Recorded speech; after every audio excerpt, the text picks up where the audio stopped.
Hello guys, this is Tanusha in front of you, and today we will discuss about the bio chapter transport in plant, which is very important in NEET examinations and board examinations also. And today we will discuss about it. So let's start. So every multicellular organism need to transport certain substance. It is very clear.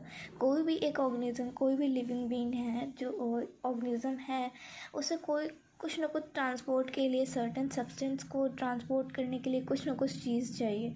कैसे मतलब transport कर सकता है, ये चीज़ तो बहुत अच्छे से क्लियर हो गई थी. Next point. In the plant, Pteridophyta, Gymnosperm and Angiosperm have a vascular bundle. Vascular bundle means just like xylem, phloem, tracheids, it's called vascular bundle.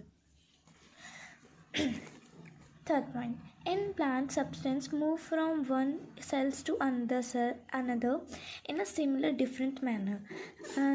जैसे कोई भी चीज़ होती है मूव करती है, सिमिलर थिंग जो एक जगह से दूसरी जगह जाती है वो डिफरेंट मैनर्स में जाती है. उसी को हमें पढ़ना है ट्रांसपोर्ट इन प्लांट में कि होता कैसे है. जैसे किसी चीज़ का भी transport means waters and minerals, foods and anything. Mainly हम लोग वाटर और फूड्स के बारे में पढ़ेंगे कि कैसे ट्रांसपोर्ट होता है प्लांट में एक जगह से दूसरी जगह और कहाँ क्या होता है, और सारे डिटेल्स हैं इस चैप्टर्स में. और ये चैप्टर बहुत ज़्यादा इम्पोर्टेंट है प्लांट फिजियोलॉजी में. Okay, plant transport differ from animal transport in manner. ये चीज़ तो बिल्कुल ही क्लियर है कि प्लांट्स कैसे ट्रांसपोर्ट करते हैं सब्सटेंस और एनिमल कैसे ट्रांसपोर्ट करते हैं सब्सटेंस. दोनों के मैनर बिल्कुल भी अलग हैं, कोई भी मतलब बिल्कुल डिफरेंट है. Plants transport molecular to longer distance compared to animal. Okay, plants not have any circulatory system like animal. Plant के पास ना ही कोई सर्कुलेटरी सिस्टम है जिसके थ्रू वो सर्कुलेट कर सके सब्सटेंस को. प्लांट्स के पास ऐसा कुछ भी नहीं है. एनिमल्स के पास होता है. इसीलिए एनिमल को हम बहुत ज़्यादा स्पेशलाइज्ड ऑर्गन भी कहते हैं, ऑर्गेनिज्म कहते हैं, ऑर्गेनिज्म कहते हैं जो बहुत ज़्यादा एडवांस्ड है. ठीक है. ट्रांसपोर्ट इन प्लांट, ये सब जितनी भी चीज़ें हम बताएं हैं वो सब बेसिक है, क्योंकि मतलब जब तक हम चैप्टर के बारे में समझेंगे नहीं कि चैप्टर क्या रहा है तब तक हमें नहीं समझ में आएगा कि हमें पढ़ना क्या है. तो पहले अपने माइंडसेट में ये बना लेना चाहिए कि ये चैप्टर कहने क्या वाला है, इस चैप्टर से क्या सीखने वाले हैं. अगर वो हमें पता चल जाएगा तो फिर जो इंटरेस्ट होता है ना चैप्टर को लेके वो बढ़ जाता है. ओके, ट्रांसपोर्ट इन प्लांट, इसमें जो है बहुत काइंड्स ऑफ ट्रांसपोर्ट होते हैं, जैसे water, root, upper region plant. Water में जो होता है root to upper region of plant में ट्रांसपोर्ट होता है. ठीक है.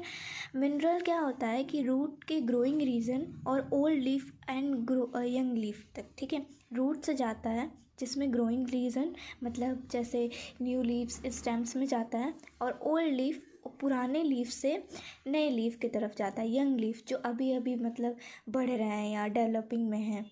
और फूड में क्या होता है, फूड सुक्रोज होता है जैसा कि हमको पता, और फोटोसिंथेसिस के थ्रू होता है. Is transport from leaf to different part which is not a photosynthesis storage organ. ठीक है.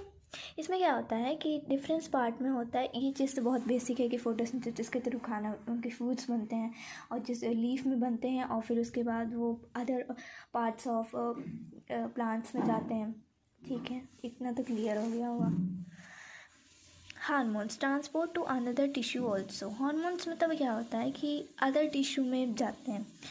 ठीक है, उसके थ्रू जाते हैं. Notes, water is inorganic food and hormones are organic but minerals can be transport both in organic and inorganic form like nitrogen, amino acid organic, NO3 inorganic. Okay, so next video we will